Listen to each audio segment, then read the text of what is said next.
에베소에 사는 유대인과 헬라인들이 다 이 일을 알고 두려워하며 주 예수의 이름을 높이고 인사 나누겠습니다.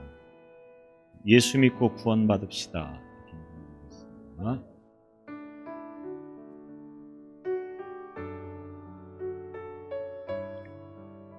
아주 중요한 말입니다. 예수 믿고 구원받읍시다. 베드로전서 1장 9절에 보면 믿음의 결국 곧 영혼의 구원을 받음이라 하는 말씀이 있습니다. 믿음의 결국, 다시 말하면 우리가 믿음으로 산다고 하는 것의 그 결국은 영혼의 구원을 받기 위함이다 라고 하는 말씀이 되겠습니다. 수시로 드리는 질문이지만 여러분이 교회를 왜 다니십니까? 이렇게 질문하면 여러분은 과연 뭐라고 답변을 하시겠습니까? 교회를 다니는 이유, 교회를 다니는 목적, 그것은 믿음을 가지고 영혼이 구원받기 위함이다 라고 하는 것입니다. 물론 이론적으로는 모르시는 분이 없을 줄로 압니다. 중요한 것은 이론으로 아는 것이 중요한 것이 아니고 정말로 우리 믿음이 내가 교회를 다니는 목적과 이유에 부합한, 그래서 우리가 영혼이 구원을 받는 그 믿음으로 살아가고 있느냐라고 하는 질문을 저와 여러분이 하루에도 수십 번씩 되새겨야 된다고 하는 겁니다. 바꿔 말하면 교회를 수십 년을 다녀도 그 속에 믿음이 없으면 구원을 받지 못하는 것입니다. 죄송한 표현이지만 헛짓거리 하고 다니는 거죠. 교회를 다니느냐가 중요한 것이 아니고 교회를 다니면서 믿음을 가지고 예수 믿는 믿음을 가지고 구원을 받았느냐, 이것이 중요하다고 하는 겁니다. 그래서 영혼이 구원받지 못하는 그런 생활은 교회를 다녀도 별로 의미가 없는 것이다 라고 말씀을 드려도 과언이 아닙니다. 물론 믿음이라고 하는 것이 언제 어느 순간에 생길지 모르는 것이기 때문에 교회에 처음 오는 순간에 믿음이 생길 수도 있고 또 교회를 오랫동안 다니면서 어느 순간에 믿음이 생길 수도 있는 거기 때문에 나는 믿음이 없으니까 교회를 그만둬야 되겠다, 이렇게 생각을 하라는 것이 아니고 지금 교회를 다니고 있다고 하면 내 마음속에 예수님을 믿는 믿음이 있는가 없는가를 점검하고, 그리고 그 믿음이 없다고 하면 예수님을 믿는 믿음을 달라고 기도해야 됩니다. 사는 데 있어서 가장 중요하고 시급한 문제가 뭐냐?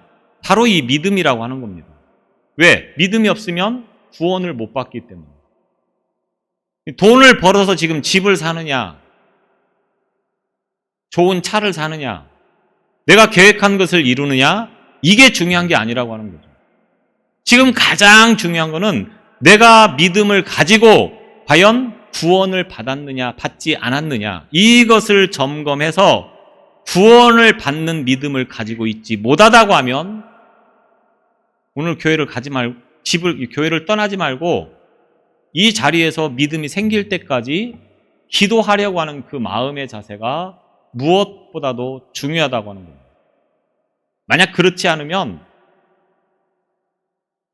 하나님 앞에 가서 열심히 교회는 다녔습니다, 이렇게 이야기는 할 수 있겠지만 나는 믿음이 있었습니다, 이렇게 말씀을 할 수가 없다고 하는 겁니다.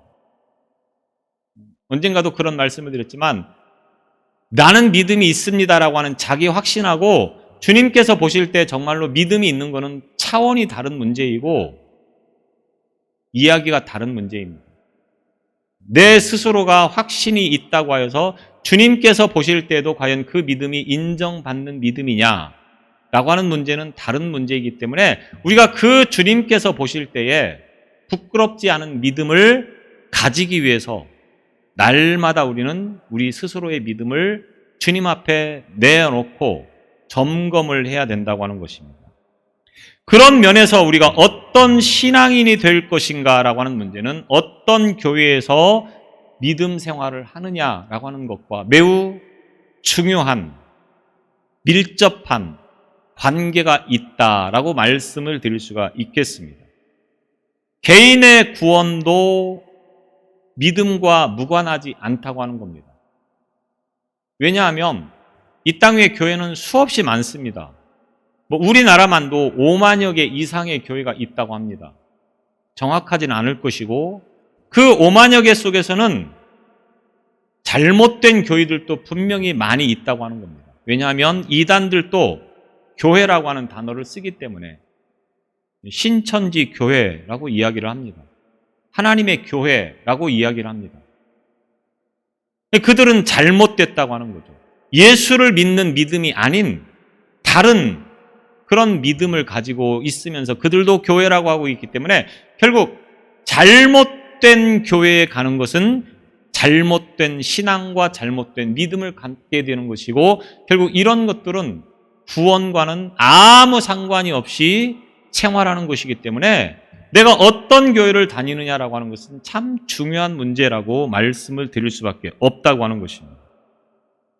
교회에 속한 성도들은 그 교회의 영성에 영향을 받는 것은 당연한 것입니다. 많은 교회들이 있고 그 교회마다 다른 그런 말들을 하겠죠. 어떤 교회들은 생활의 어떤 이 신앙의 목적을 현세적인 것에 두고 나아가는 교회들이 분명히 있습니다. 다시 말하면 신앙은 뭐냐, 믿음은 뭐냐, 이 땅에서 축복받는 것이다. 이렇게 가르친다고 하는 겁니다. 이 땅에서 축복받지 못하는 것은 그가 제대로 믿음 생활을 못하기 때문에 그런 것이다. 극단적으로 이렇게까지 이야기를 하는 교회들이 있다고 하는 겁니다. 이 말이 맞습니까? 어느 정도 맞는 말이기도 하지만 이 말은 틀린 말입니다. 믿음 생활을 한다고 하는 것은, 신앙 생활을 한다고 하는 것은 이 땅에서 잘 사는 것이 중요한 목적이 아니고 그렇게 사는 것이 꼭 믿음을 생활을 잘해서 축복을 받은 것이 아니라고 하는 것입니다. 그러면 가난하면 축복을 못 받은 것이고 가난하면 신앙생활을 잘 못한 것입니까? 그렇지 않다고 하는 겁니다. 가난함 속에서도 신앙생활을 잘한 사람들이 분명히 있다고 하는 것입니다. 그렇기 때문에 무엇을 가르치느냐, 그 교회의 주돈 생활의 목적이 무엇이냐라고 하는 것은 굉장히 신앙생활에 있어서 중요한 위치라고 하는 겁니다. 또 신비적인 신앙생활을 강조하는 교회들이 있습니다. 그러니까 병 고치는 어떤 일들, 또 뭐 방언을 해야 된다, 또 뭐 예언을 해야 된다, 통역을 해야 된다, 이런 것들을 굉장히 강조하는 교회들이 있다고 하는 겁니다. 물론 그것도 맞는 말이기는 합니다. 그러나 지나치게 그런 것들만을 강조하면 그러면 뭐 방언을 못 받고 병을 못 고치고 통역을 못하고 예언을 못하면 믿음 생활을 잘 못한 것입니까? 꼭 그렇지만도 않다고 하는 겁니다. 그렇기 때문에 교회들이 어떤 것들을 중요하게 생각하면서 가르치느냐라고 하는 것에 있어서 굉장히 중요한 위치에 있고, 그래서 잘못된 교회를 다닌다고 하면 그 신앙 또한 잘못된 신앙이 될 수밖에 없다고 하는 것을 우리는 늘 염두에 두어야 되는 것입니다. 이 말은 오늘 저와 여러분이 다니는 교회가 잘못된 방향으로 가지 않도록 늘 기준을 바르게 세워놓고 그 기준에서 이탈하지 않는 신앙생활을 저와 여러분이 해야 된다고 하는 겁니다. 물론 일단 뭐 설교를 하고 성경을 가르치는 목사가 제일 중요하겠죠. 그 목사를 위해서 또 성도들이 기도하는 것 또한 중요하다고 하는 것입니다. 모든 교회는 하나님께서 주신 성경대로 하나님을 믿고 예수님의 가르침을 따라서 신앙생활을 하는 것이 가장 중요합니다. 그렇다고 하면 우리가 성경을 아는 것이 가장 중요하겠죠. 성경이 과연 교회에 대해서 뭐라고 말씀하고 있는가, 그것을 아는 것이 중요하고, 성도들은 그 교회가 잘못된 것을 가르치면, 그러니까 성경대로 가르치지 않으면 그 교회를 굳이 고집하면서 다닐 필요가 없다고까지도 말씀을 드릴 수가 있다고 하는 겁니다. 지나치게 설교에만 의존하기보다는 여러분들 스스로가 성경을 통하여서 날마다 점검하는 것이 필요한 이유가 그래서입니다. 교회의 존재의 목적이 무엇입니까? 교회의 주체는 누구입니까? 신앙생활에 있어서 이것은 굉장히 중요합니다. 교회의 본질, 교회의 존재의 목적, 이것이 과연 무엇이냐를 알고 있는 것과 그렇지 않은 것, 또 교회의 주체는 누구이냐, 이것들 잘 아는 것이 굉장히 중요하다고 하는 겁니다. 그런데 이것은 쉬운 질문인 것 같으면서도 상당히 심오한 신비가 담겨져 있는 내용이다 보니까 또 어떻게 보면 쉽지만도 않다라고 말씀을 드릴 수가 있는 것이 교회라고 말씀을 드릴 수가 있겠습니다. 무슨 말입니까?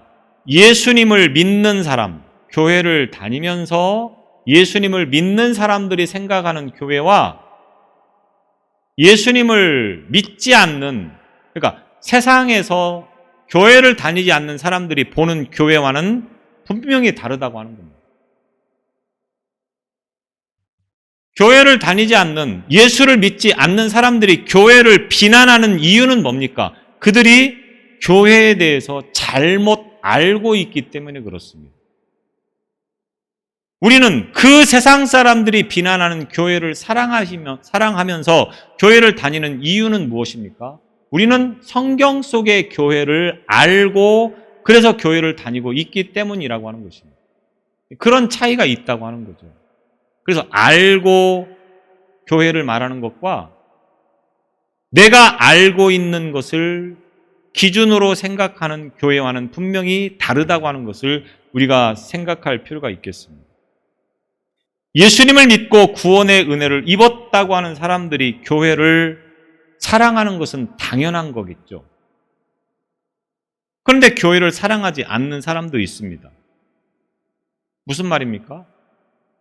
세상 사람들이 교회를 향하여서 얼마나 많은 비난을 하고 있습니다. 심지어는 교회를 다니는 사람도 교회를 비난하는 경우가 많습니다. 왜? 그들의 생각 속에서의 교회는 자기 생각이 기준이고 자기가 알고 있는 것이 기준이 되기 때문에 그렇습니다. 성경에서 말하는 교회의 기준을 그들은 알지 못하기 때문에 그렇습니다. 우리는 이것들을 바로 알고 그래서 교회를 사랑하고 그래서 교회를 바로 세워가는 일이 굉장히 중요한 문제라고 하는 것입니다. 무엇보다도 교회의 존재 목적을 아는 것은 우리에게 있어서 굉장히 중요하다고 하는 거죠. 교회가 왜 존재해야 되느냐? 세상 사람들은 과연 교회를 어떻게 생각할까? 교회는 선한 일을 행하고 어려운 사람을 돕고 그런 정도를 교회라고 생각을 합니다. 그 기준을 가지고 교회를 보는데 교회가 그런 일을 안 하는 것 같은 거죠. 헌금은 많이 모으는데 돕는 거는 별로 안 하는 것 같습니다. 근데 실제로 보면 교회가 이 일을 참 많이 합니다. 다만 드러내놓고 하지 않기 때문에 세상 사람들이 그렇게 비난할 뿐이죠. 물론 교회의 존재 목적이 거기에 있는 것은 아닙니다. 우리가 알다시피 교회의 존재 목적은 사람들을 구제하는 일, 어려운 사람들을 돕는 거, 교회가 이 일을 위해서 존재하는 건 아니라고 하는 거죠. 물론 그 부분도 한 분야이긴 하지만 그것이 존재 목적은 아니라고 하는 것입니다. 그렇기 때문에 존재 목적을 바로 아는 게 중요한데 성경에는 교회의 존재 목적에 대해서 여러 가지 많은 말씀들을 합니다.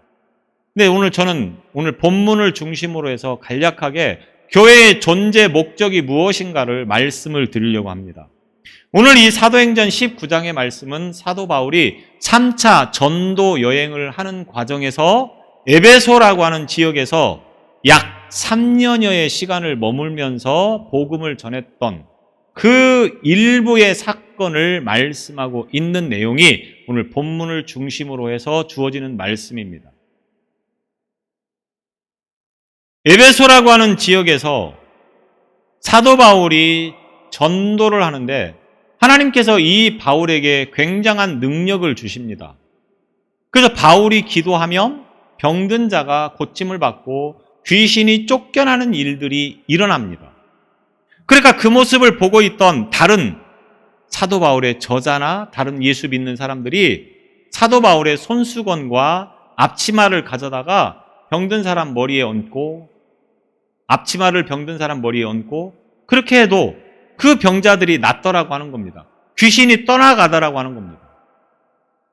그러니까 이 사실을 본 많은 에베소 사람들이 예수의 이름으로 병을 고치고 또 귀신도 쫓아내는구나. 그러면 우리도 한번 해보자. 그래서 에베소에 살고 있는 마법사들이 예수님의 이름으로 병을 고치려고 기도를 합니다.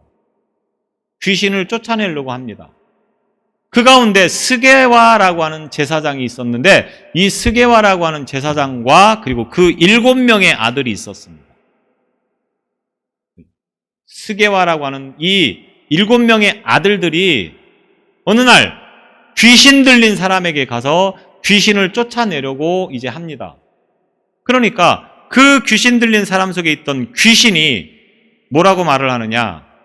내가 예수도 알고 바울도 알거니와 너는 누구냐? 너는 누구냐? 이렇게 말을 하는 겁니다. 이 말이 무슨 말입니까? 귀신은 예수님도 알고 바울도 압니다. 예수 믿는 사람도 압니다. 요즘 수요일 저녁에 계속 사도행전을 공부하면서 이 말씀이 몇 주 전, 지지난주 정도 될 것 같은데 그때 말씀을 드렸던 내용입니다. 귀신은 분명히 예수 믿는 사람을 안다고 하는 겁니다. 그런데 스게와와 그리고 그 7명의 아들들은 예수를 믿지 않는데 예수의 이름으로 지금 자기를 쫓아내려고 하니까 귀신이 하는 말이 너는 누구냐? 이렇게 말을 하면서 그 귀신 들린 한 사람이 이 7명의 아들을 덮쳐버리는 것입니다. 힘이 세다고 해도 한 사람이 7명을 한꺼번에 누른다고 하는 것은 쉽지 않은 일입니다. 그런데 귀신 들린 이 사람이 이 7명의 아들을 한꺼번에 덮쳐버리는 겁니다.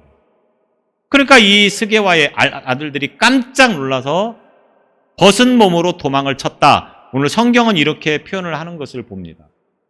물론 벗은 몸이라고 하는 것이 다 벗었는지 아니면 겉옷을 벗은, 그러니까 속옷만 입고 있는, 사실은 요즘은 속옷도 겉옷처럼 입고 다니긴 하지만 이때 당시에는 속옷만 입고 다니는 것이 굉장히 모욕적인 것이고 창피한 일이었었습니다.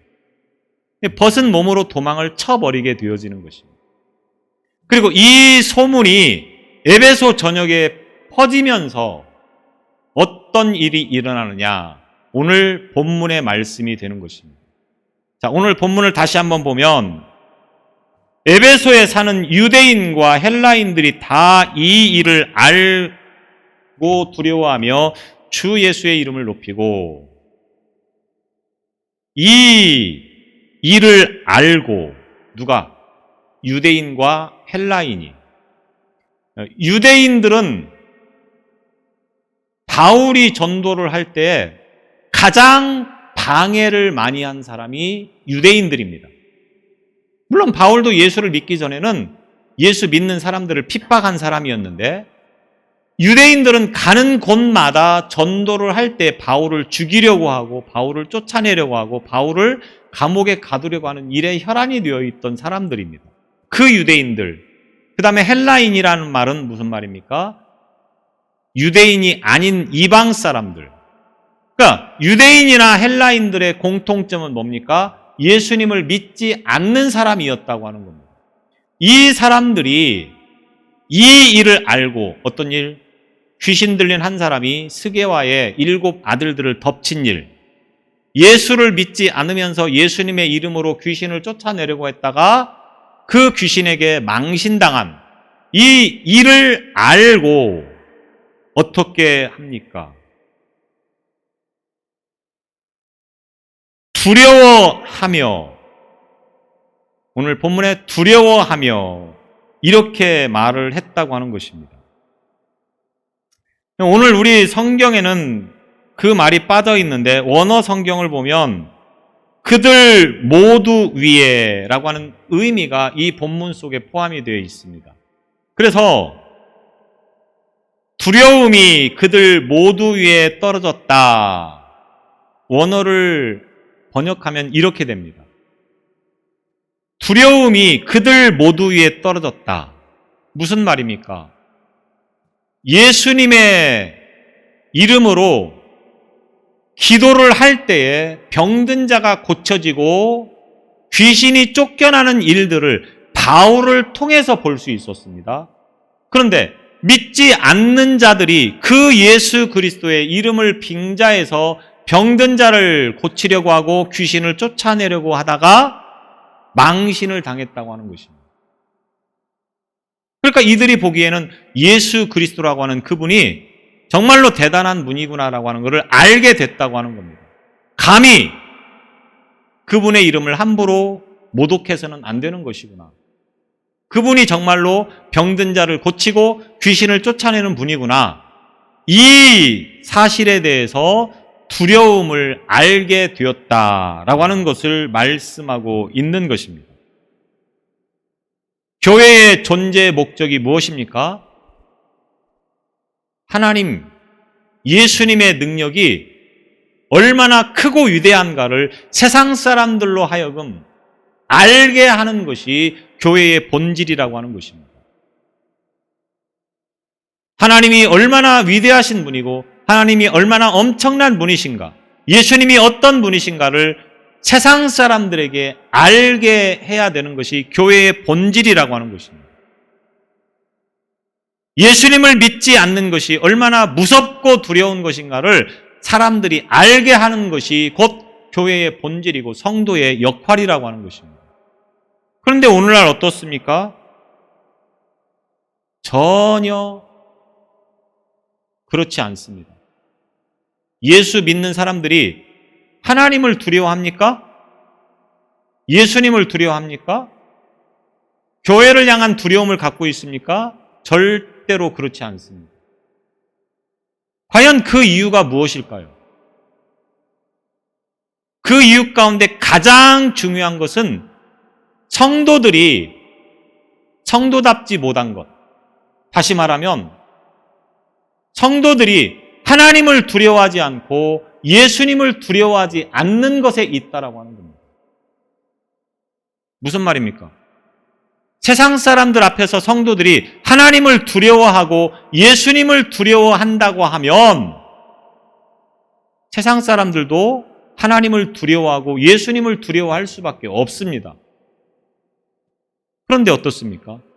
성도들이 전혀 그렇게 살지 않고 있다고 하는 것입니다. 예를 들면 음주운전을 하면 사형이다. 법이 그렇게 딱 정해져 있습니다. 어떤 사람이 음주운전을 하다가 정말로 걸렸습니다. 그래서 사형을 당했습니다. 이런 일이 몇 번 일어나면 음주운전을 과연 할까요, 안 할까요? 제정신이 아니면 하겠죠. 그러나 제정신이면 절대로 음주운전을 하지 않습니다. 왜? 걸리면 사형이니까. 괜히 술 먹고 운전했다가 사형당할 일이 뭐가 있겠습니까? 그 법에 대한 두려움을 사람들에게 보여주면 이제는 내가 음주운전을 하면 안 되는구나. 이렇게 생각을 해서 무서워한다고 하는 겁니다. 그런데 현실은 어떻습니까? 우리나라는 음주운전을 해도 2년 정도 자격 정지, 그리고 2년 후에 다시 시험 봐서 면허증을 딸 수 있습니다. 또 벌금 얼마 물고 또 지나갈 수도 있습니다. 그러니까 걸려도 적당히 어떻게 하면 그 순간을 모면할 수 있으니까 거기에 대한 두려움을 갖지 않는다고 하는 겁니다. 마찬가지로 예수 믿는 사람이 하나님에 대한 두려움이 없고 예수님에 대한 두려움이 없는데 세상 사람들이 하나님을 두려워하고 예수님을 두려워하겠습니까? 예수 믿는 사람이 예수 믿지 않는 사람 앞에서 아무런 부끄러움 없이 죄를 짓고 잘못된 길을 걸어가고 있고 그런 모습을 보이는데 세상 사람들이 뭐 예수 믿는 사람이나 믿지 않는 사람이나 다른 게 하나도 없구나. 하나님이 살아계시다고 하면 과연 저렇게 할 수 있을까? 이런 거에 대한 의문을 전혀 갖지 않고 있다고 하는 것입니다. 그러니까 결국은 세상이 하나님을 두려워하지 않고 예수님을 두려워하지 않는 데 있어서 그 책임이 누구에게 있습니까? 오늘 예수 믿는 사람에게 있습니다. 저와 여러분이 세상을 살아가면서 하나님이 두렵다, 예수님이 두렵다, 이런 심정을 가지고 부끄러운 짓을 하지 않고 잘못된 짓을 하지 않고 살아간다고 하면 세상 사람들은 정말로 저런 사람들을 보니까 하나님이 무서운 분이시구나, 예수님이 무서운 분이시구나, 하나님을 떠나면 안 되는구나, 이런 생각을 자연스럽게 할 수밖에 없다고 하는 겁니다.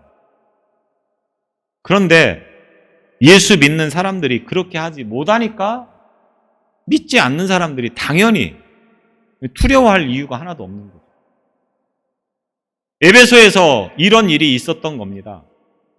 바울은 예수님의 이름으로 병든 자를 고쳤고 귀신을 쫓아냈습니다. 분명히 에베소 사람들은 그 이야기를 들었습니다. 그리고 마법사들이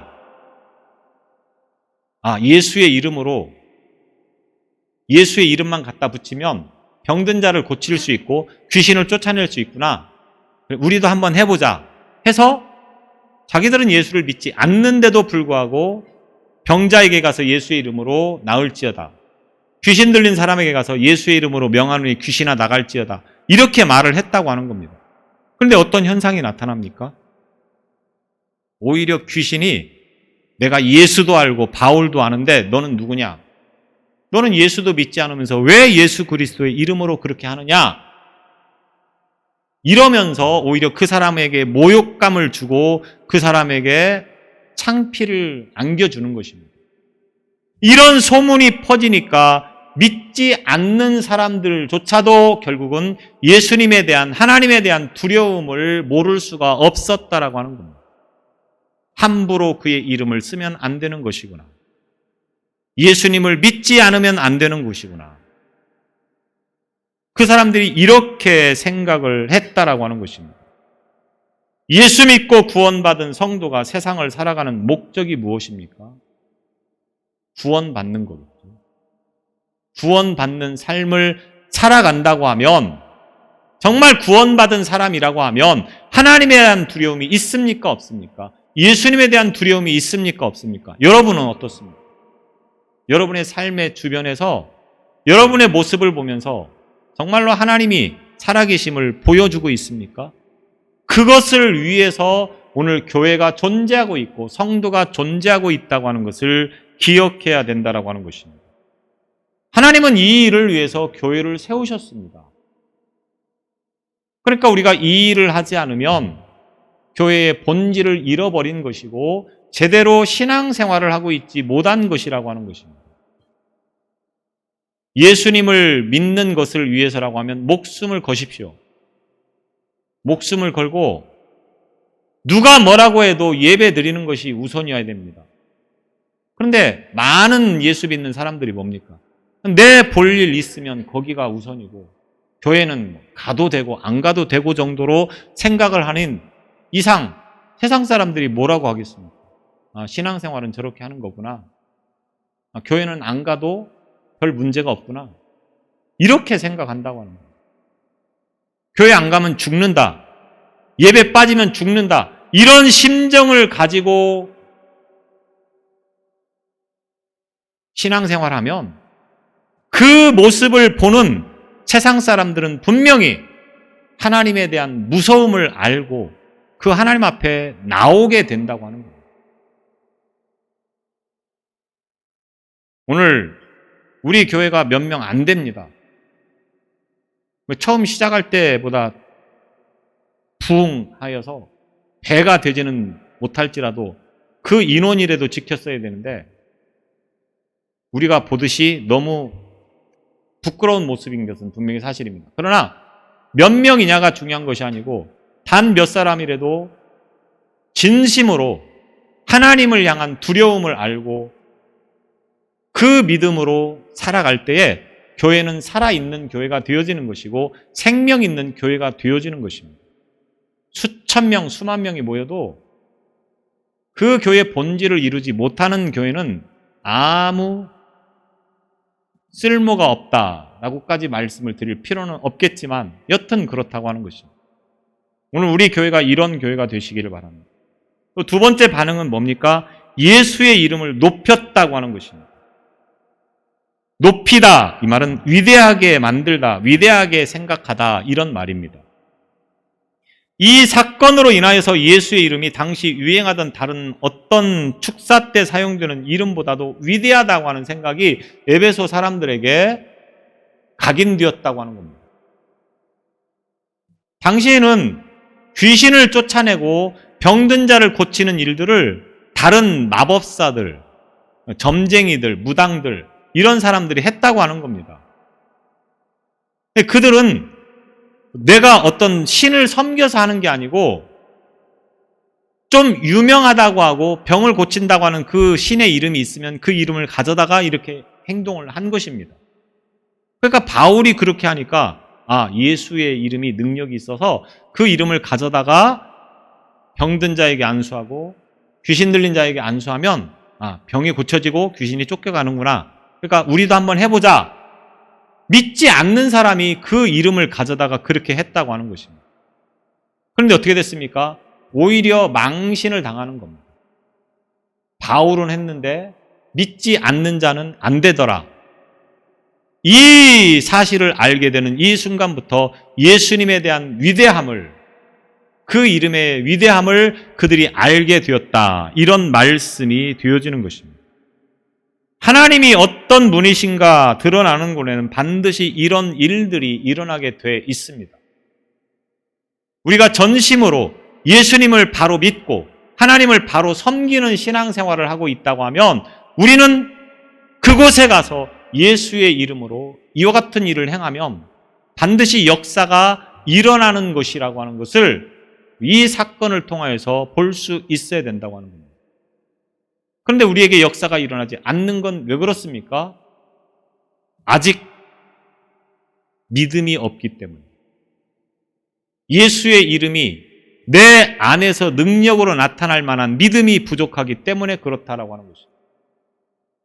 그런데 교회는 바로 이 일을 위해서 해야 되는 것이 오늘 저와 여러분의 삶의 목적이고 방향이어야 된다라고 하는 것입니다. 교회의 존재 목적이 뭡니까? 사람을 구원하는 것입니다. 내가 예수 믿고 구원받았습니까? 그러면 나 혼자만 예수 믿고 구원받은 것으로 끝나는 것이 아니고 다른 믿지 않는 사람에게 가서 그 사람에게 예수님을 전하고 그 사람이 구원받을 수 있도록 해야 되는 것입니다. 이 일을 사람의 능력으로 할 수 있습니까? 못합니다.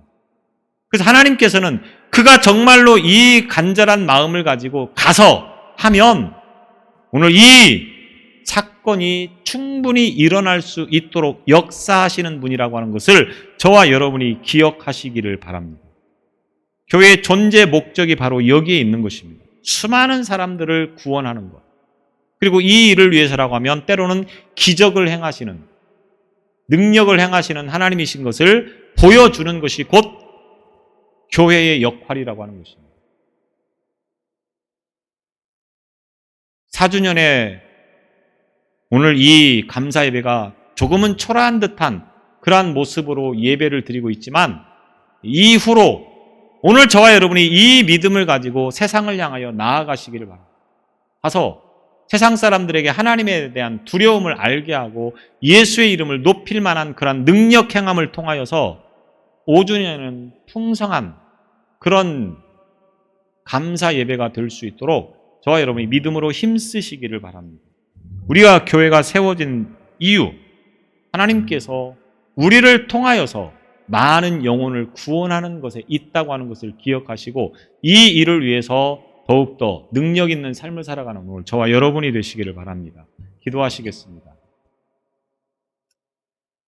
교회를 세우셔서 하나님의 크신 뜻을 펼쳐 나가기를 원하시는 하나님 아버지, 우리 교회를 세우셔서 4년 동안의 시간들을 지켜주시고 우리로 하여금 능력 있는 삶을 살아갈 수 있도록 은혜 주심을 감사합니다. 우리로 하여금 삶의 곳곳에서 하나님의 크신 이름을 높이는 그 영화로운 삶을 살아가기에 부족함이 없도록 은혜를 더하여 주옵소서. 우리의 삶을 통하여서 하나님에 대한 두려움을 세상 사람들이 알게 하시고 예수 그리스도의 이름을 높이는 그 믿음의 삶을 살아가는 우리의 믿음 되어지기에 부족함이 없도록 인도하여 주옵소서. 예수님 이름으로 기도드리옵나이다. 아멘.